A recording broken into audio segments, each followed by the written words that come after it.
କୁନି କୁନି ହାତରେ ସେ ଚିତ୍ର ଆଙ୍କୁଛି।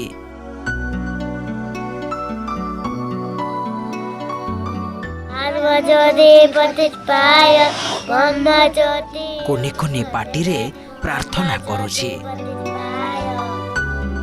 ପୁଣି ତା କୁନି କୁନି ପାଦରେ ସେ କିତି କିତି ଖେଳୁଛି। ହେଲେ ତା କୁନି ଦେହ ଯେ କେତେ ବଡ଼ ରୋଗକୁ ବହୁଛି ସେ କୋଉ ବୁଝୁଛି।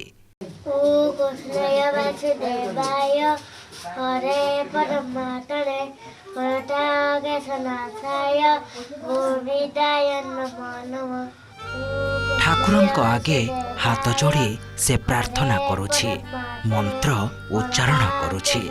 ଯେତିକି ଜାଣିଛି ସେତିକି କରୁଛି। ହେଲେ ଏ ହଟିଆ ଠାକୁର କାହିଁକି ଯେ ତାକୁ ରୋଗ ଦେଇ ଏ ଦୁନିଆକୁ ପଠାଇଲେ ସିଏ ହିଁ ଜାଣିଥିବେ। ଦର୍ଶକ ବନ୍ଧୁ, ଏ କୁନି ଝିଅଟିର ଜୀବନ ଏବେ ବିପଦରେ ଅଛି।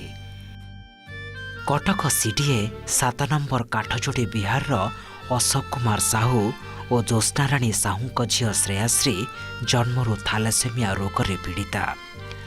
ଜନ୍ମ ହେବାର ବର୍ଷେ ପରେ ଝିଅର ଶରୀର ଅସୁସ୍ଥ ହେବାରୁ ତାକୁ କଟକ ବଡ଼ ମେଡିକାଲକୁ ଚିକିତ୍ସା ପାଇଁ ନେଇଥିଲେ ବାପା ଅଶୋକ। ଶ୍ରେୟାଶ୍ରୀଙ୍କୁ ଥାଲାସେମିଆ ଭଳି ରୋଗ ହୋଇଛି ବୋଲି ସ୍ପଷ୍ଟ କରିଥିଲେ ଡାକ୍ତର। ଏବେ 10 ବର୍ଷ ହେଲାଣି ଶ୍ରେୟାଶ୍ରୀଙ୍କୁ। ଦୀର୍ଘ 9 ବର୍ଷ ହେବ ପ୍ରତି ମାସରେ ତାଙ୍କୁ ରକ୍ତ ଦିଆଯାଉଛି। ରକ୍ତ ଦିଆ ନଗଲେ ଦେହ ଖରାପ ହେଇଯାଉଛି। ତେବେ ଏହାର ସ୍ଥାୟୀ ସମାଧାନ କ'ଣ? ଯେତେବେଳେ ଝିଅ ମୋର ଜନ୍ମ ହେଲା ତାର ମାସେ 2 ମାସ ପରେ ତାର ବ୍ଲଡ଼ ଟିକେ ଶୁଖି ଯାଉଥିଲେ, ସେ ଶୁଖି ଯାଉଥିଲା ନିଜେ। ତ ମୁଁ ତାକୁ ଡକ୍ଟରଙ୍କ ଏସିବି ମେଡ଼ିକାଲରେ ଟ୍ରିଟମେଣ୍ଟ କରାଉଥିଲି। ତ ବର୍ଷେ ଭିତରେ ମୋତେ ଜଣାପଡ଼ିଲା ସେ ହେଉଛି ଥାଲାସେମିଆ ପେସେଣ୍ଟ। ଥାଲାସେମିଆ ପେସେଣ୍ଟରୁ ସେଇଦିନଠାରୁ ଡକ୍ଟର କହିଲେ ଯେତେ ଦିନ ତାକୁ ବଞ୍ଚେଇକି ରଖିବ ସେତେ ଦିନ ତୁମେ ବ୍ଲଡ଼ ଦେବ। ତ ସେଇ ଦିନଠାରୁ ଆଜି ପର୍ଯ୍ୟନ୍ତ 9 ବର୍ଷ ହେଇଗଲାଣି ମୁଁ ବ୍ଲଡ଼ ତାକୁ ଦେଇ ଚାଲିଛି। ଯେତେବେଳେ ମୁଁ ବ୍ଲଡ଼ ତାକୁ ନ ଦେଉଛି, ଟିକେ ବ୍ରେକ୍ ଅସୁବିଧା ଭଲ ମନ୍ଦ ରହୁଛି, ସେତେବେଳେ ଆଜ୍ଞା ତାର ସ୍ପ୍ଲିନ୍ ବଢ଼ି ଯାଉଛି, ତାର ପେଟ ଫୁଲି ଯାଉଛି, ହାଇଟ୍ ୱେଟ୍ ବଢ଼ୁନି, ଥଣ୍ଡା ଲାଗି ରହୁଛି, କଫ ଜାମି ଯାଉଛି।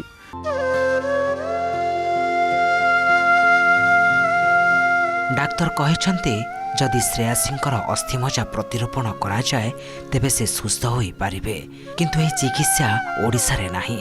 ତେଣୁ ବେଙ୍ଗାଲୁରୁ ନେଇ ସେଠାରେ ଚିକିତ୍ସା କରାଇବାକୁ ହେବ। ହେଲେ ଏଥିପାଇଁ ଦରକାର 30 ଲକ୍ଷ ଟଙ୍କା। ଶ୍ରେୟାଶ୍ରୀଙ୍କ ବାପା ଅଶୋକ ପାଲା ଗାୟକ ଭାବେ କାମ କରନ୍ତି। ଆଜି ଯାଏଁ ସେଇଥିରୁ ସେ ଝିଅର ଚିକିତ୍ସା କରୁଛନ୍ତି। ପ୍ରତି ମାସରେ ମେଡିସିନ ଖର୍ଚ୍ଚ ବି ହେଉଛି। ତେଣୁ ପାଲା ଗାୟନ ସହ ଏକ କମ୍ପ୍ୟୁଟର ଦୋକାନରେ ମଧ୍ୟ ସେ କାମ କରୁଛନ୍ତି। ହେଲେ ସେଥିରୁ କେତେ ଟଙ୍କା ରୋଜଗାର ଯେ ସେ ଝିଅର ଅପରେସନ କରାଇବେ। ତେଣୁ କେମିତି ଝିଅକୁ ବାଙ୍ଗାଲୋର ନେବେ, କେମିତି ତାର ଚିକିତ୍ସା କରାଇବେ, ସେ ନେଇ ସେ ଚିନ୍ତାରେ ପଡ଼ିଛନ୍ତି। ହାରାହାରି 30 ଲକ୍ଷ ପାଖାପାଖି ଖର୍ଚ୍ଚ ହେବ। ଗୋଟେ ବର୍ଷ ଆମକୁ ରହିବାକୁ ପଡ଼ିବ ସେଠି। ତ ସେଥିପାଇଁ ଯେହେତୁ ସାଧାରଣ ପାଲାକାର ମୋ ପାଖରେ ଏତେ ଅର୍ଥ ସମ୍ଭବପର ହେଉନି, ତ ସେଥିପାଇଁ ମୁଁ ରାଜ୍ୟ ସରକାର, ସାଧାରଣ ବ୍ୟକ୍ତିମାନଙ୍କୁ, କିଛି ଟ୍ରଷ୍ଟ ବୋର୍ଡ଼ମାନଙ୍କୁ, କିଛି ସଂଘମାନଙ୍କୁ ମୁଁ ନିବେଦନ କରିଥିଲି ଯେ ଟିକେ ମୋତେ ଯଦି ସାହାଯ୍ୟ କରନ୍ତେ ତାହେଲେ ମୋ ଝିଅକୁ ମୁଁ ସମ୍ପୂର୍ଣ୍ଣ ଭଲ କରି ବାହାର ଦୂର ଦେଶରୁ ନେଇକି ଆସିପାରନ୍ତି। ମାନ୍ୟବର ପ୍ରଧାନମନ୍ତ୍ରୀ, ମାନ୍ୟବର ମୁଖ୍ୟମନ୍ତ୍ରୀ, ମାନ୍ୟବର ML ମହାଶୟ, ବିଭିନ୍ନ ଅନୁଷ୍ଠାନ ସମସ୍ତଙ୍କୁ ସାହାଯ୍ୟ ମାଗୁଛୁ। ଏଇ ଅଶୋକ ବାବୁଙ୍କର ଝିଅଟି ସବୁଦିନ କେମିତି ସୁସ୍ଥ ହେଇଯିବ। 4.5 କୋଟି ଲୋକ ଓଡ଼ିଶାବାସୀ ଗୋଟିଏ ଟଙ୍କା ଦେଲେ କେତେ ଟଙ୍କା ଆପଣଙ୍କର ହେଇପାରିବ, ଏଇ ଝିଅଟିକି ବଞ୍ଚେଇ ଦେବା ପାଇଁ ମୁଁ ନିବେଦନ କରୁଛି।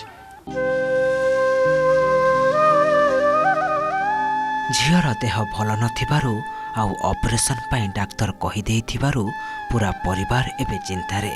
4ର୍ଥ ଶ୍ରେଣୀରେ ପାଠ ପଢ଼ୁଥିବା ଶ୍ରେୟାଶ୍ରୀ ସମସ୍ତଙ୍କର ଗେହ୍ଲା। ତା ଅସୁସ୍ଥତା ସମସ୍ତଙ୍କୁ ଦୁଃଖ ଦେଇଛି।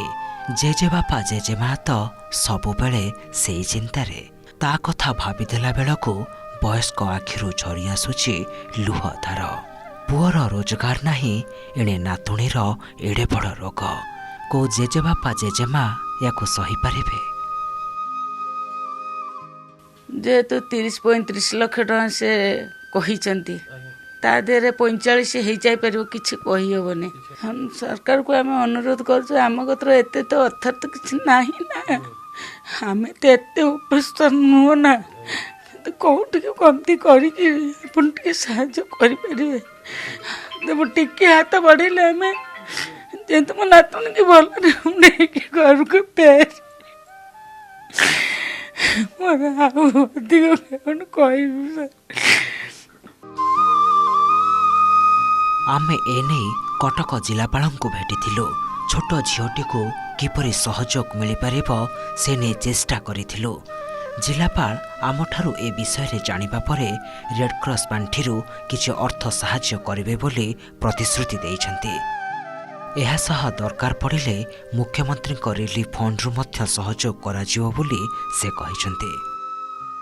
आमे जो जिला प्रशासन पाखे रेड क्रॉस गोटे फंड रहे तो ओटीवी रु जस्ट मुझे जानिली कि सेमती श्रेयश्रींकर असुविधा अच्छी बहुत पैसा दरकार अच्छी तो आमर जो रेड क्रॉस इंस्टॉलमेंट हाईएस्ट मिलूँ 30,000 से आम इमिजिएटली देदेव जदि सेमती से सीएमआरएफ अप्रोच करेंगे तो आम इनक्वारी करके ऑनरेबल चीफ मिनिस्टर पाखे पठाइबू बट आम हाथ में जो अच्छी इमिजिएटली आम इमिजिएटली रेड क्रॉस 30,000 देव।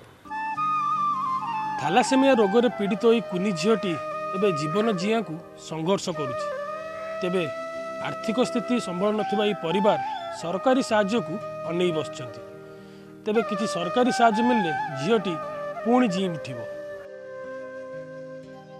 आपण माने जदि श्रेयश्रीଙ୍କ चिकित्सा पाए किसी सहयोग करने को चाहते तेबे लिखि रखंतु तांको ठिकाना। नाम श्रेयश्री साहू, पिता अशोक कुमार साहू, सीडीएस सेक्टर 7 काठजोड़ी बिहार, अभिनव बिड़ानासी कटक।